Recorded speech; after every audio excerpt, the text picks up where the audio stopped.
panel. My name is Caroline Hultman. I will be your moderator during this panel.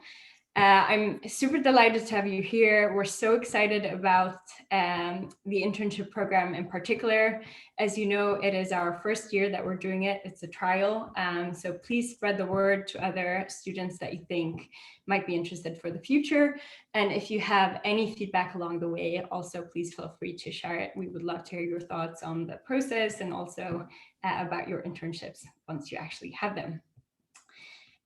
So my name is Caroline Hultman. I am one of the original co-founders of GAIN, or Girls Are Investors, the host of today's talk. And I know a couple of you have been involved in GAIN for a long time, so this will be repetition for you. But I just wanted to spend a minute first to set the scene to tell you a bit more about GAIN and what we do and what our aim is. So I founded GAIN together with a couple of other really incredible women in the industry 2 years ago, or a little more, to really tackle the root cause of the diversity problem in the investment management world. So today, only about 8% of women, 8% of senior leaders in the industry are women. And in order to change that, there are kind of two parts of the equation. One is retention within the industry, which we felt that quite a lot is actually being done to help. So there are a number of really incredible organizations that provide mentorship programs and things like that once you're actually in the industry. But we felt that very little was actually being done at the other end of the spectrum. So educating young women about the many interesting aspects of investment as a career. So that's why we started GAIN, to really go earlier. So what we do is we do talks at schools and universities like this one, or virtually, thanks to the pandemic, which really has expanded our reach. So we now don't have to be focused on one school at a time. And we really try to bring you people from the industry so that you can see role models. We want to show you that we're all normal people with normal interests, just like you. And we really want to debunk some of the very commonly held misconceptions about what a role in investment look like. And one of those are that you have to have studied very quantitative subjects in school to be able to go into investing, or that you have to have been reading investment letters since the age of 10. That is absolutely not true. As a matter of fact, the firm that I work for, it's a single family office called Alta Advisors. We by design want to hire people from extremely diverse backgrounds. And I almost favor people that haven't studied finance at all, just because diversity of thought is so incredibly important. But on the other hand, if you do hire people that haven't studied finance, you also have to provide them with very good training. So that's why we're here today, to talk about some of the things that you can do to prepare before you get into the role, and also to give you a sense of some of the at the job training that you will actually get. But first of all, I want to introduce our amazing panelists. We have a really exciting combination of panelists today. We have both people from the industry that are actually working in investment roles, and then we have people from the talent side that spend a lot of time with students like you and people within the industry. So really interesting set of combination of speakers. So first of all, we have Elena Koycheva, who is a member of the Global Business Development Team at Blue Bay Asset Management, where she's also the co-vice chair of the Diversity and the Inclusion Forum. And prior to Blue Bay, she worked at Goldman Sachs Asset Management, and she started out at Kendriam Investment Group. And as you'll come on to hearing, Elena has an incredible lineup of certificates and qualifications. She also studied finance extensively, so we can come on to that in a second. And then we have Larissa Klinke, who is the HR and talent program lead at Man Group, a large global investment firm. And prior to that, she was a talent consultant at Sixth Sense Consulting. And she studied psychology with business at Kingston University and pursued postgraduate studies in psychology. And then we have Nadia Del Rey, who is also on the talent side. She is in the early careers talent acquisition team at Standard Life Aberdeen. She's deeply passionate about attracting and developing entry-level talent. And over the past 14 years, Nadia has worked in the banking and asset management industries, both within the UK and the African continent.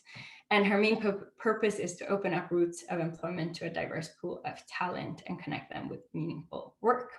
And Nadia also studied psychology. The format of today's panel is the following. So I will lead off with a couple of more directed questions just to kick off the conversations. But as always, we want to make it as inclusive as possible. So there's a Q&A function here on Zoom. Please feel free to submit questions as we go along. I'll try to incorporate as many of them during the discussion as possible. And then we'll also leave about 10 minutes at the end for Q&A too. And please feel free to ask any questions. There are no such thing as bad questions. So first of all, I wanted to kick off with you, Elena, because you work in the investment industry and you've been working in it for quite some time. Can you tell us about the job? What do you actually do? What does your day look like? Of course, thank you very much, Caroline. And yes, I think sometimes it feels it was just yesterday that I started, and then I think when I start thinking about it, yes, it has been already a number of years. But what I do as a request for proposals writer is really engage with the prospects and clients who are interested in the firm's proposition in terms of investment products or investment solutions that we can be kind of putting together for investors. So in this capacity, I really work with the entire firm to put together our proposals, to explain maybe is how do we invest? What is our investment philosophy? What is our investment process? But then at the same time, how do we work as an organization? Because we all know that this is important to investors as well when they perform their own due diligence processes. So it's really engaging with investors, making sure that we can create appropriate investment solutions to them and supporting them in the early stages when investors are looking to find appropriate solutions, appropriate partners to work with. That's great.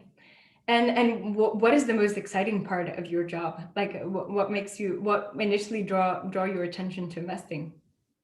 Well, I think I found myself right, and maybe you touched in the description a little bit earlier on. So I was always probably very mathematical. I studied quite a lot of math during my high school years in Bulgaria, and this was always part of the reason why I wanted to pursue business studies and studies. So this is how I really was drawn into the world of investment. Also during my own education, I had really some very inspirational professors that encouraged me to pursue investment management, and so progressed with studying portfolio management for my master's degree.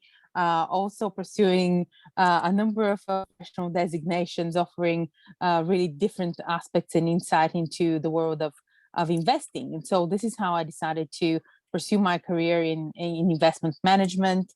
And then really kind of one of the most interesting parts to me when I think about my role, especially is thinking about the investment solutions that are being put together for clients, being creative, in terms of showcasing the firm's capabilities, but also knowing that these capabilities are ultimately in service of the clients and of the ultimate beneficiaries of these kind of pension plans or large institutional investors. So securing people's future is what is really at the heart of it. So this is where I'm really the most pleased, and of course think when I have worked on an RFP where I have pitched a particular investment solution, then I see it being one on board and having great performance. Is really the point in time when I'm really the most pleased as I see really the direct fruits of my work. Yeah, that's amazing. I can totally relate. One of the best things about my job, outside of just the fact that it's a lot of fun, is we work with a very philanthropic family. And I think another very commonly held misconception is that investing just is about making rich people richer, and that it goes to like yachts or other things that are necessarily good for the world. But I have the privilege of working with one of Europe's most philanthropic families. So, for me, just knowing that the investment returns that we generate ultimately go to a good cause is incredibly important for me. And then Larissa, can you explain a bit more about Man Group and the kind of roles that you recruit into, and what your role looks like? Let me unmute myself. That's usually helpful. After a year of lockdown, I still forget. So my role is I'm the HR and talent program lead at Man Group. Man Group is an investment management firm.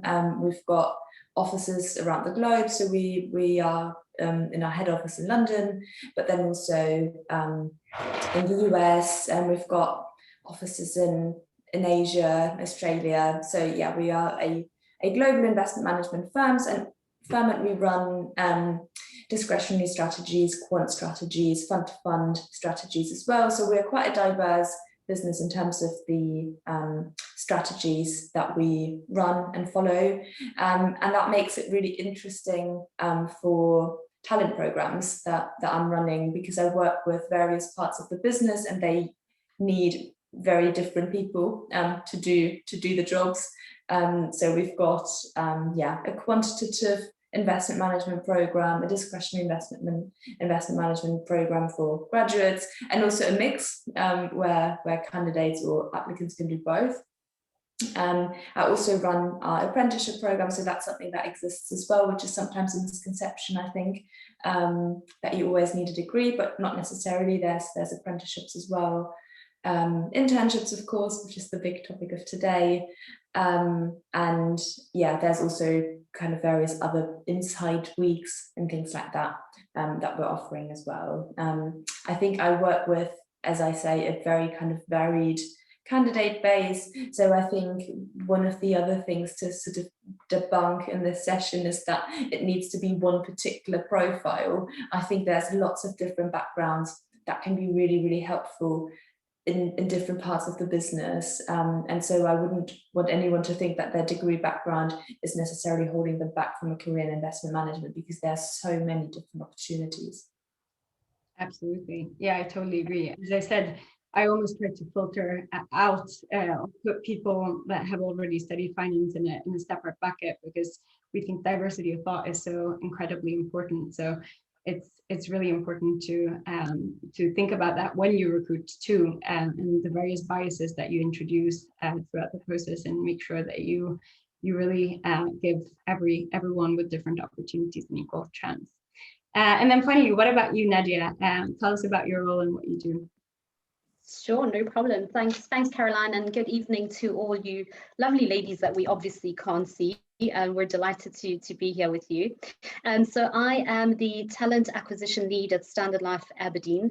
I said to Caroline and Larissa in the pre-briefing that I arguably have the coolest job at Standard Life Aberdeen, because I get to connect with great talent like yourselves on a daily basis. And more importantly, I get to connect the great talent that I engage with on a daily basis to meaningful and purpose-led work within the organization.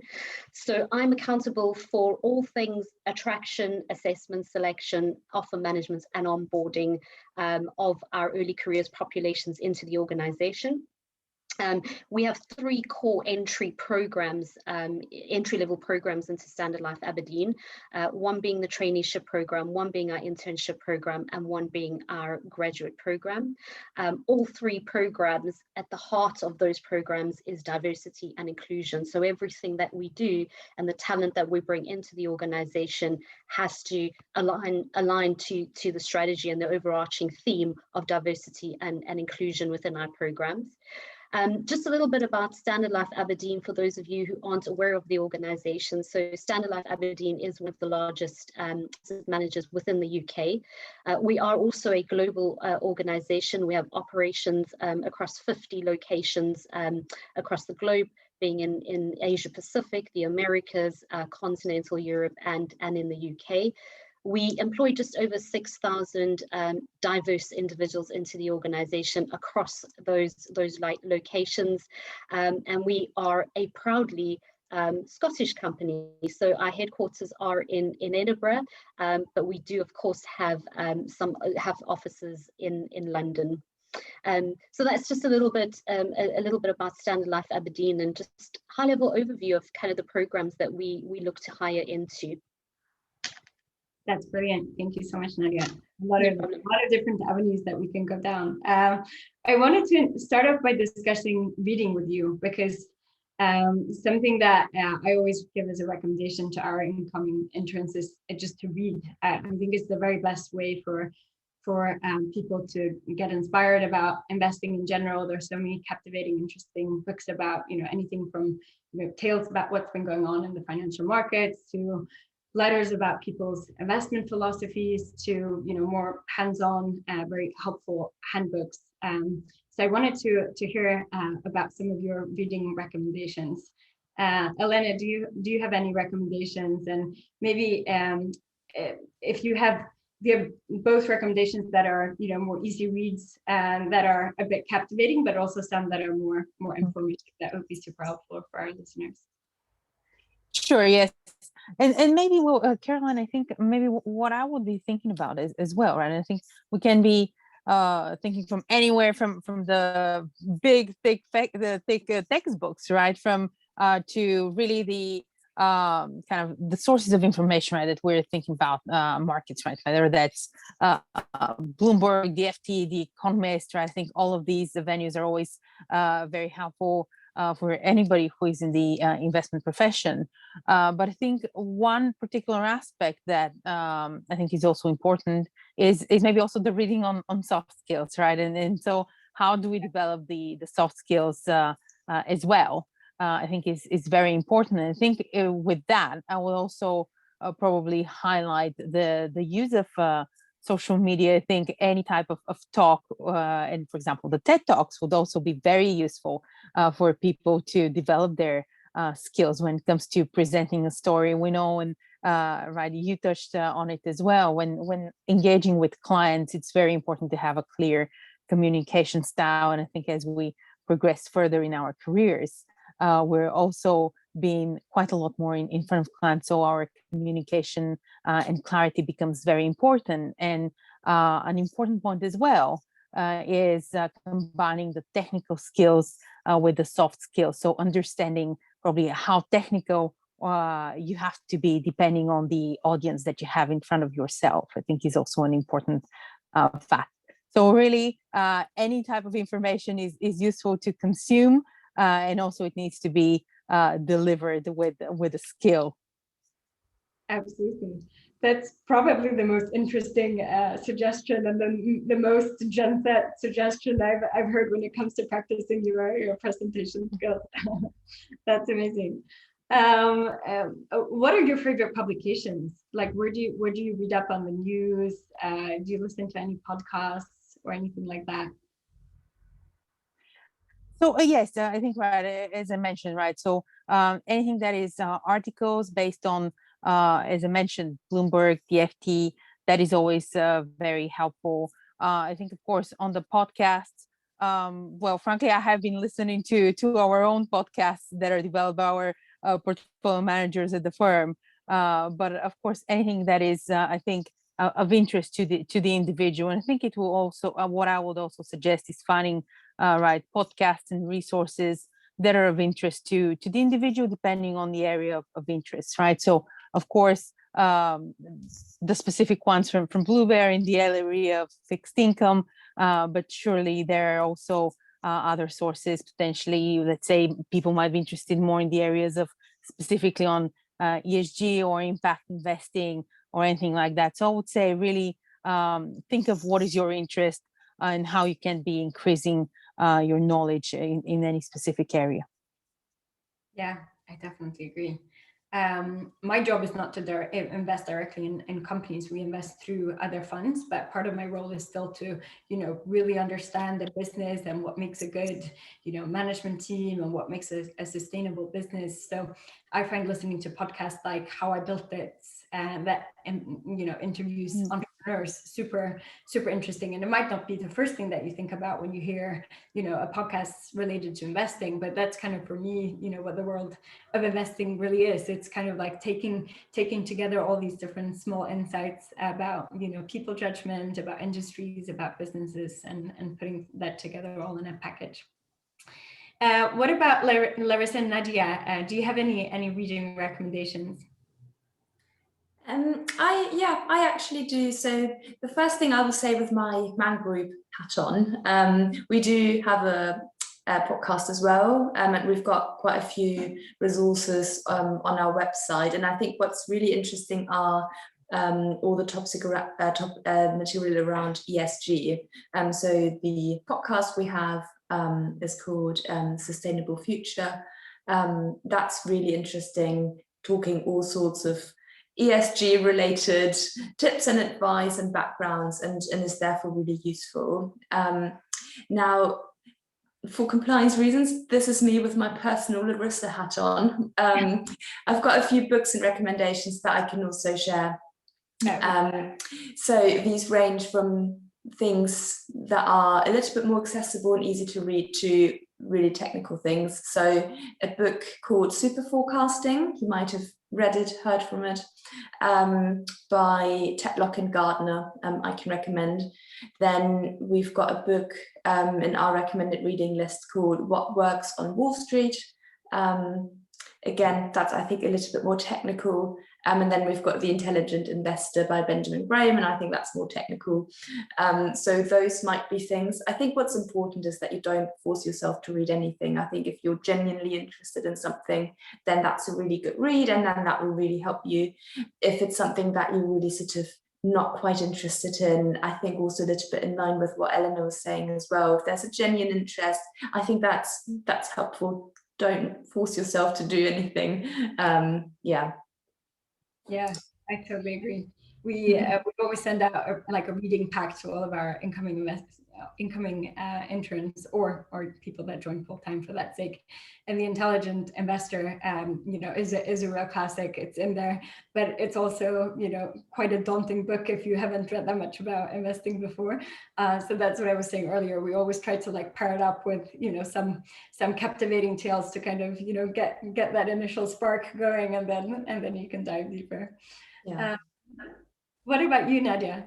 Yeah, absolutely. Well, I think it's fair to say that we all have the gift of living in the digital age, right? So I don't think any of us can be short of any form of learning and reading with the podcasts, the TED Talks, all the stuff that you can find on YouTube. Whatever sparks your interest, you can certainly go onto Google and find kind of the stuff that's available. I suppose my reading recommendations are really subjective and really based on my interests, but I'll give you an example of how I read, right? So this is what sits beside on my bedside table. I read 2 books at one time because I kind of get bored at stages in a book, and then I move on to another book. So that's my reading, and these are really just kind of fictional reading pieces. But 2 that I have found, and certainly kind of in the job that I do, but the ones that I found quite inspirational, the one is from Simon Sinek, which is around Ask the Why. And I think it's a really, really powerful book, and it's designed really to talk to organizations to start thinking about the why and the purpose before actioning or doing something about it. But I think you can relate it very much to your own personal life, because often what we do as individuals is we go straight into the doing and the solution mode. We don't take the time to step back and go, well, why am I doing what I'm doing, and what is the actual purpose around what I'm doing? So I found that to be an incredibly inspirational book, and there's a lot of inspiring pieces around how you can think about your why and your purpose in a slightly different perspective and give you more clarity at the end of the day to then do your what. The other book, and again, it's really aligned to kind of my field. It's a book by Linda Grattan, which is 100-Year Life. With the advancements of technology and advancements of science, we're all probably going to be living longer than what we had expected to live, which is a great thing, right? We get to enjoy a lot more in a longer period of time. And this book really looks at it from an economical, social, psychological perspective to say, well, if you are going to be living this 100-year life, therefore, what does that mean for you? And how do you change the way that you kind of live your life? and what learnings do you need to apply to make sure that you are successful through that journey of you actually then reaching the 100-year life. So those are the kind of books that have really inspired me over the last couple of months. But of course, if you are looking for the technical parts around asset management, investment, ESG, there are so many great podcasts, TED Talks, short articles that you can get on various channels on the internet. Yeah, I agree. It's kind of almost information overload out Yeah, there. absolutely. I'm adding those two titles to my personal reading list. And then I know a common question that also always comes up is, if I haven't studied finance, how can I train my more technical capabilities, or, what about Excel? I've never spent any time there.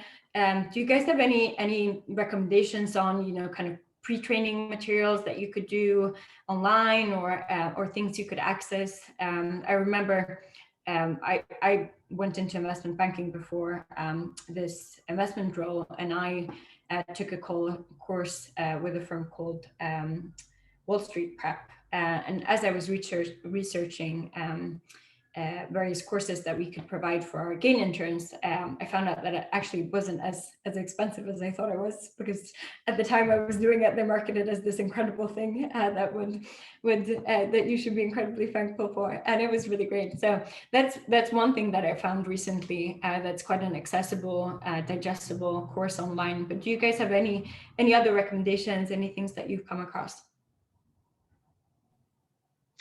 And I don't mind to just add my perspective. So again, the beauty of the digital age, right? So there is so much stuff that is free that can be found online. So two platforms that certainly have resonated with me and has resonated with our early careers populations is one is the Open Learn platform, which is powered by the Open University. And the second one is a platform called Coursera. Both of those platforms are really, really powerful because it allows you to filter your search around the skills and the kind of competencies that you're looking to build.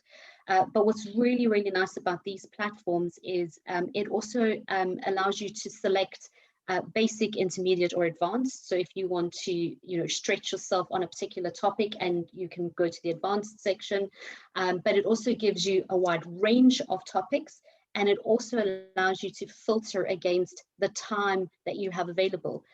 Perhaps you want to, learn about something and you only have a quick hour lunch break and want to go in. There's lunch and learn sessions that you can go and learn from.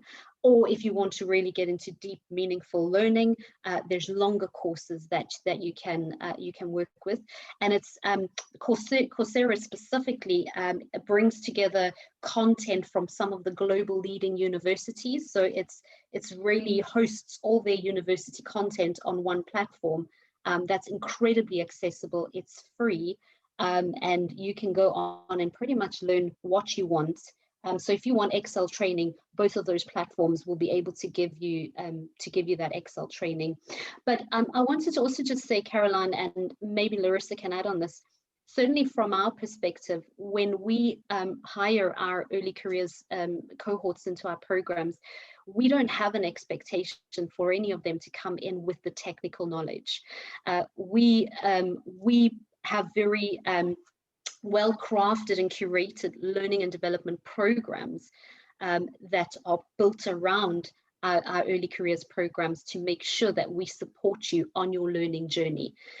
So even if you don't come from a finance background, that's not a problem, because we are able to teach you those topics when you actually join the organization. Yeah, I think that's so important to stress. We do the same, and part of our own internal training, I mean, we believe the best training is also just received at the job, like while doing it. But I completely echo what you said, Nadia. And one of the things that we support people through, which we'll get on to talking with Elena soon, is the CFA program. So in addition to companies provide in-house, I would say that most firms are also so supportive when it comes to actually supporting you out going out and doing qualifications on the side with the job too. Any other pieces of advice on free resources for other areas?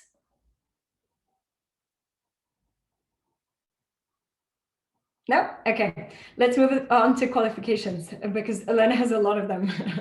I've personally been pursuing the CFA. Even though I studied finance, I found it very helpful. We had a separate session together with the CFA.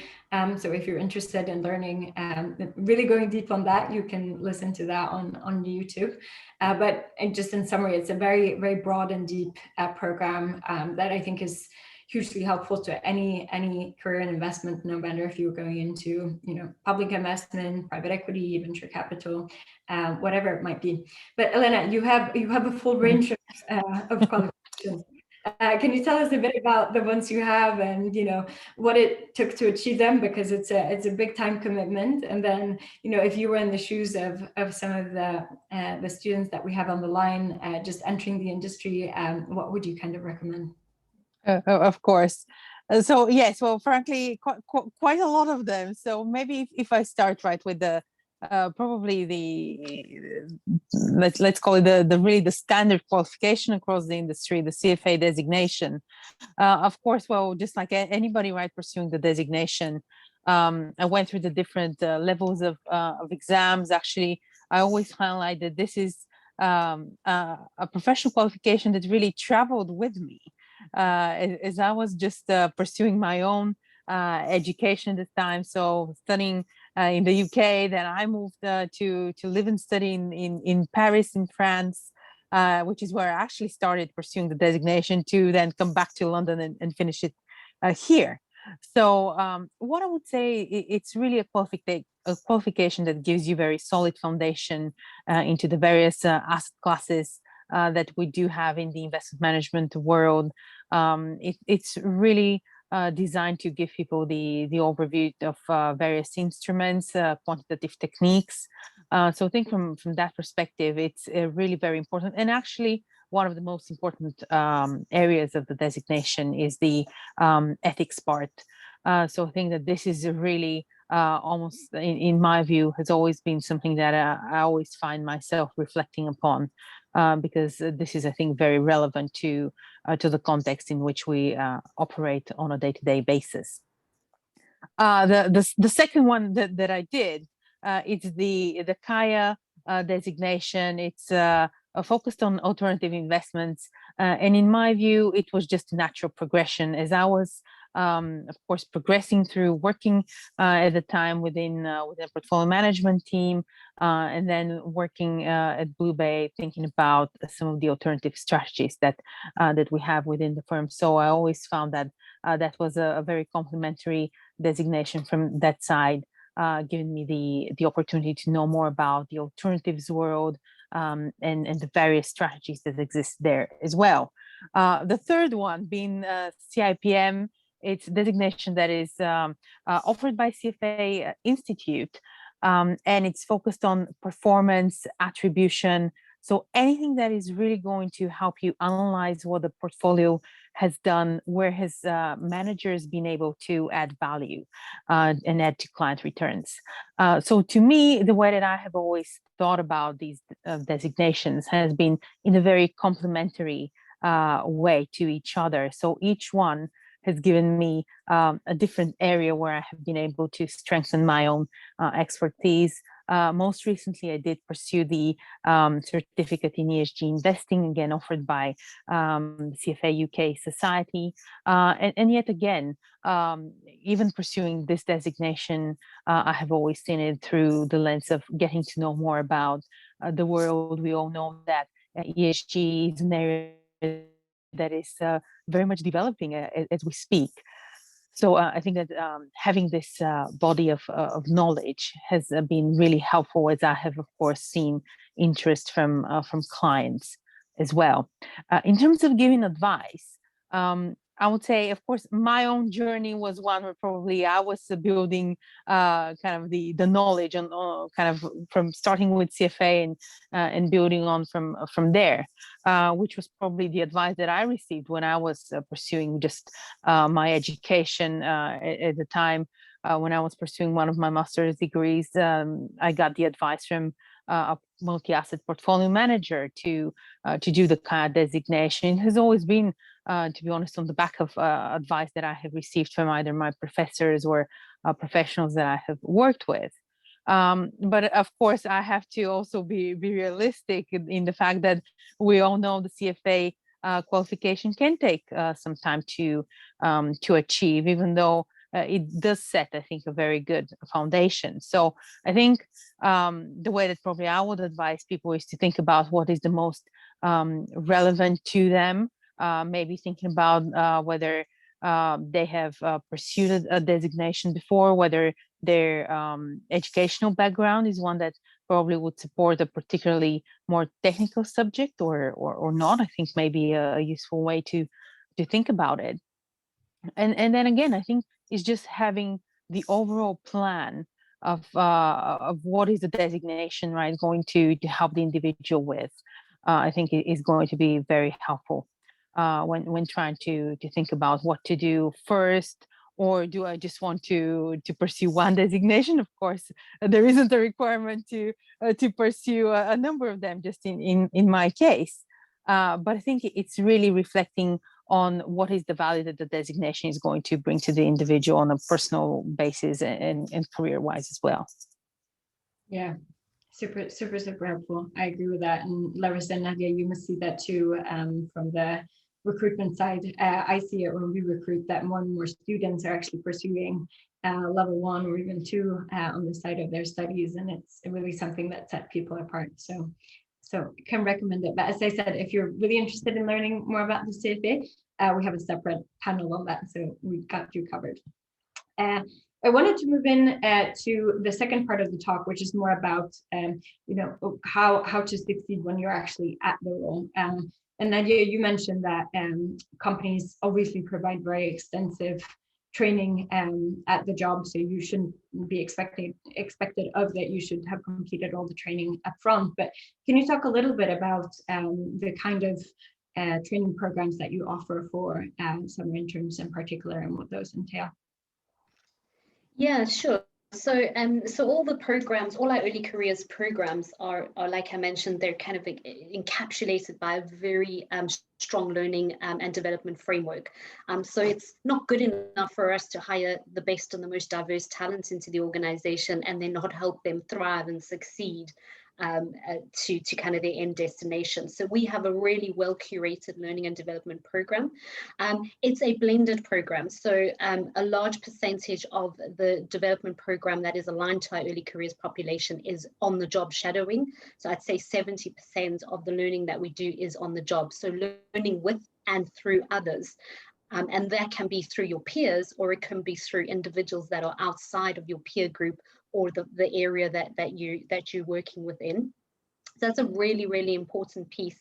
And that's, I think, where the magic of the learning happens, because you learn through the experiences of others. And then, of course, we do have the other 30% of our learning program that is more of a formalized learning program. And that's a combination learning program of both soft skills and technical skills.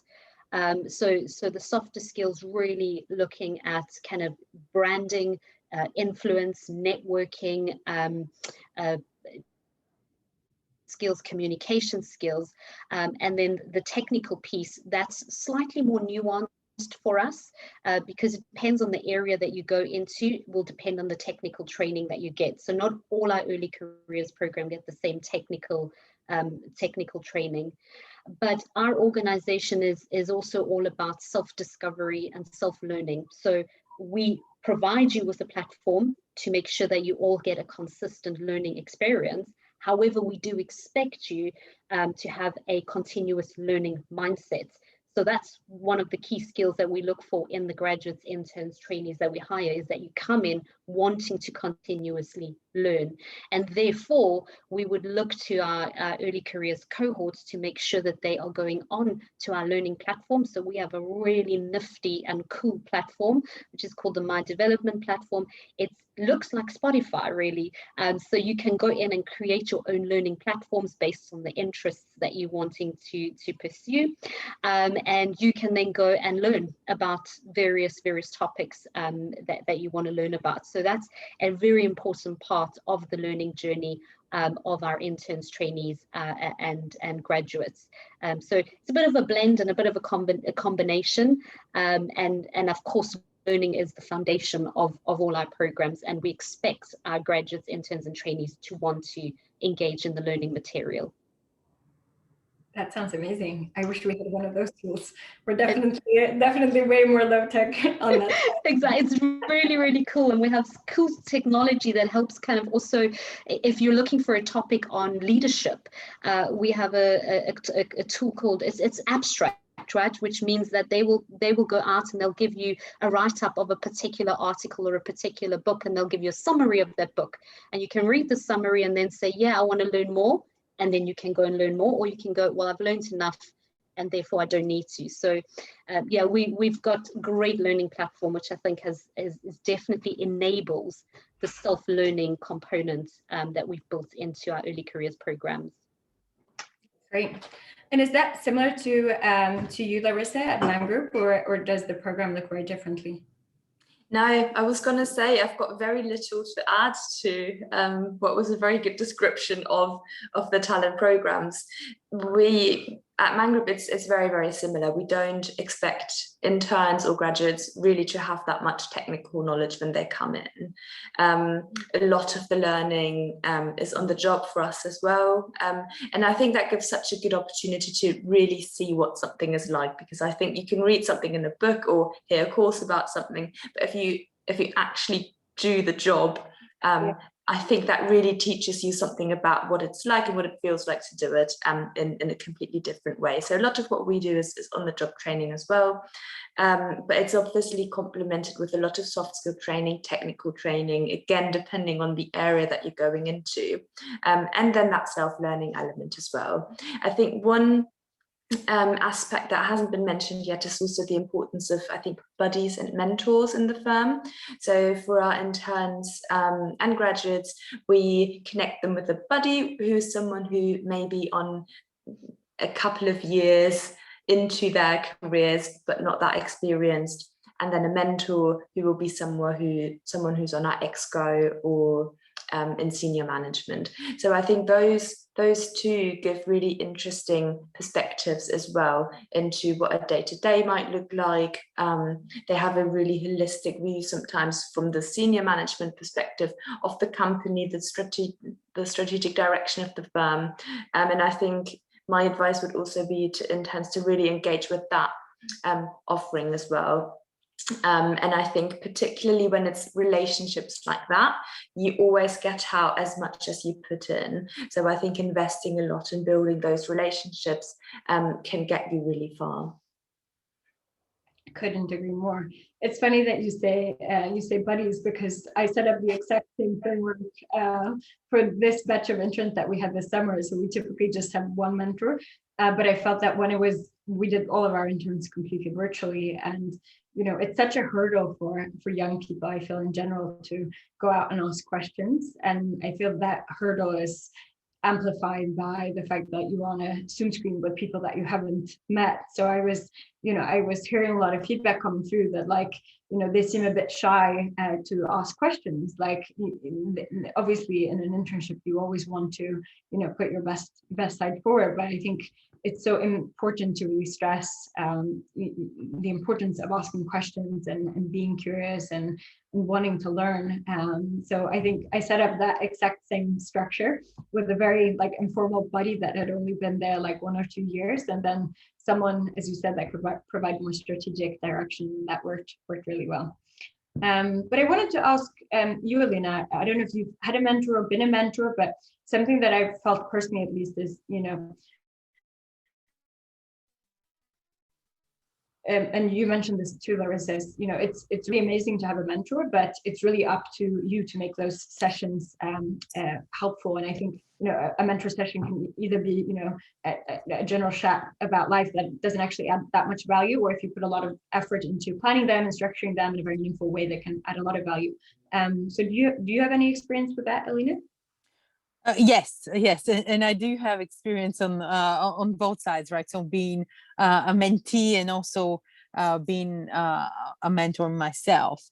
And I think where probably I have always found the value, probably from the mentee perspective, I think it's probably a little bit the as I call it, the impartial external advice.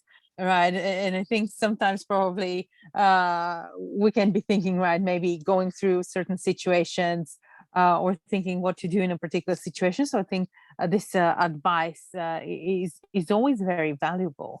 But to be honest, I think also on the mentor side, I think that this is also a very educational process as well, where the mentor can gain, I think, a lot of understanding of what is happening, right, with an individual, maybe even relating to a situation where we might not have been ourselves.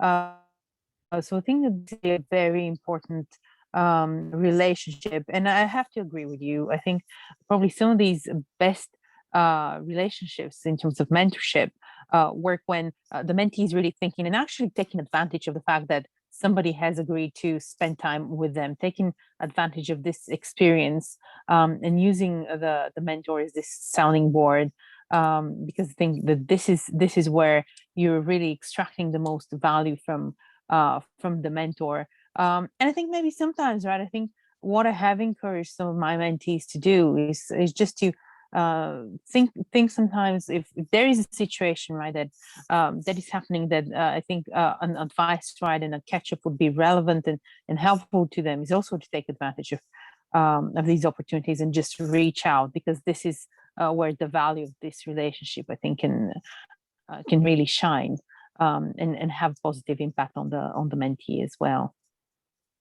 Yeah, I really agree. That's some really, really good advice there. We're starting to get some questions, and I wanted to urge all of you listening to send in more if you have them. But one question is, what are the qualities that make an intern stand out in their time with you, both in terms of soft and hard skills? Anyone wants to go first? Yeah, sure. I'm happy to go. So certainly some of the skills that we look for in our trainees, our interns, and our graduates, I would say arguably are the soft skills. I think the technical skills we know you'll come with, right? We know you'll come with your degree and the theory and the knowledge, but we also know that if you don't come with it, we can train you on it. So that's the important piece for us. So for us, when we're looking for early careers populations, it's really around the softer skills. It's around someone having curiosity and inquisitiveness, so wanting to learn and explore and expand. I think I've alluded to it already, having a continuous learning mindset. So it's not enough just to come in with a qualification or the degree that you've gained at university and or school or college. It's about coming in and exposing yourself to other circumstances to want to learn more. Obviously, having resilience and an ability to adapt to change is critical. We all know we live in an environment, in a climate that's so volatile and uncertain and changing and ambiguous all the time. We need to make sure that we're bringing in individuals that are able to adapt to those type of changing situations, and also individuals that have passion. I think for us is critical. You have to want to work within asset management. You have to want to really build a career within asset management. So having that passion is really important, and then coupling that passion with your purpose. I think that's also the other skill that we look for, is making sure that you are clear and articulate about your why. What do you want to gain from coming into an early careers program, and what do you want to gain from your experience within an organization like ours? And then, of course, being enthusiastic, having a can-do attitude, putting your hand up for tasks that you would not typically want to do, right? Having courage and bravery to ask those questions that you may not typically want to ask. So those are some of the key skills that we look for. And of course, we do also look for skills that will take us into the 21st century, which is all the skills around kind of data and artificial learning and coding languages. Those are some critical skills that you can very easily learn by doing a short online course, but very powerful to have when you do come into an organization like ours. So that's my perspective, and that's certainly what we look for from a Standard Life Aberdeen perspective. I can only echo that. I think the point about soft skills being really important is something I can only reiterate as well. It's definitely those that make people stand out. I would say it's personalities that make people stand out as well. So those who show that can-do attitude, the positivity, and put their hands up. I think what's also important is relationship building skills, because I think that would really help you build a network, make yourself known, because it's great doing a good job, but people need to know about it. So being able to form good relationships and form a strong network, I think is really important as well. Super important. I think you both touch on all of the points. I was actually going through with a friend earlier who was asking about interview question advice and kind of how to structure good interviews. And I always think about it in terms of like the main skills and areas that you need to display, both in terms of the actual interview, but then as you go on to the job too. And I think you both picked up on all of the key points that I set out in my document. Elena, do you have anything to add to that? Yes, I would say, well, I think Nadia actually put it quite well in terms of, yes, just really describing, I think, really the combination, right, of skills, both technical but really soft skills that we'll be looking to find, right, in a candidate, in somebody who is early in their careers. And of course, I think it's the kind of this approach to continuous learning, a can-do and want-to-do attitude that we want to be seeing as well. Definitely, couldn't agree more. I want to save a question to the end, which is, I love asking this, which is what advice you would have given to your younger self. But before I do that, are there any areas where we haven't touched on, any final advice that you would like to give to anyone just moving into the investment industry?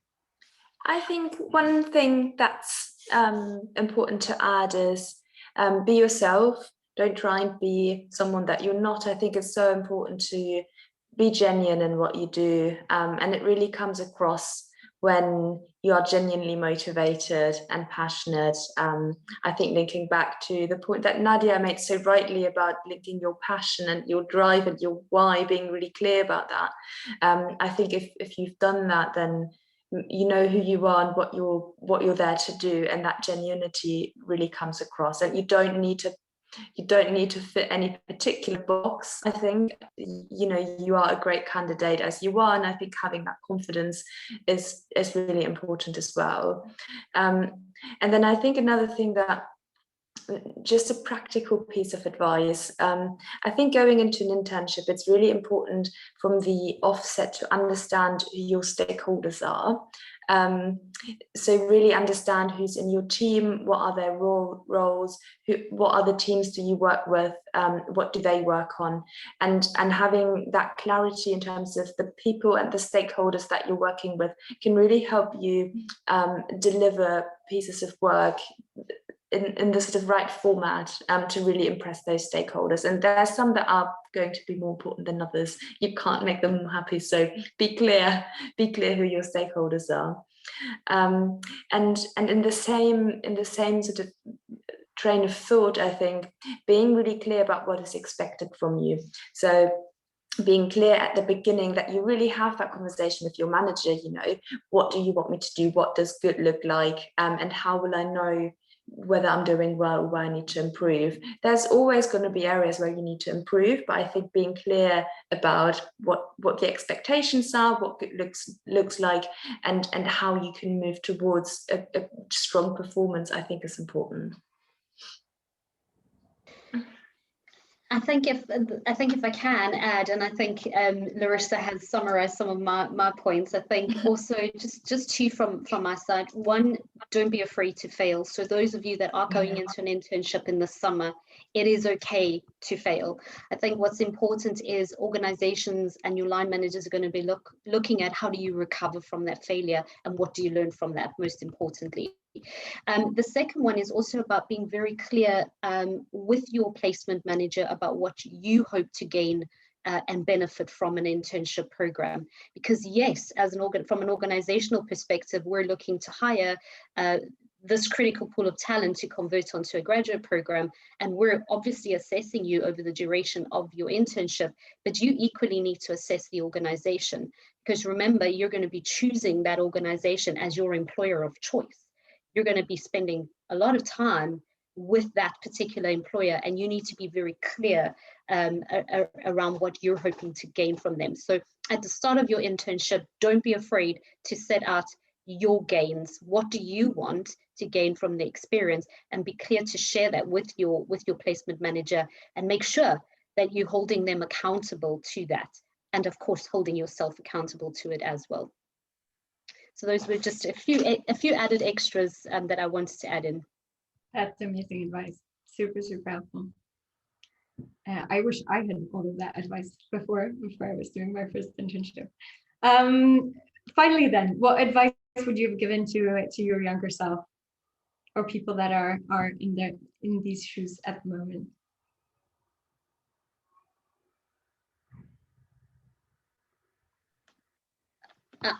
I suppose I'll go, and I think I've probably echoed it already, but probably don't be afraid to fail would probably have been my advice. I think when I started off in my career, there was an expectation of you had to perform, and you had to perform excellently or exceptionally in order to, you know, progress your career.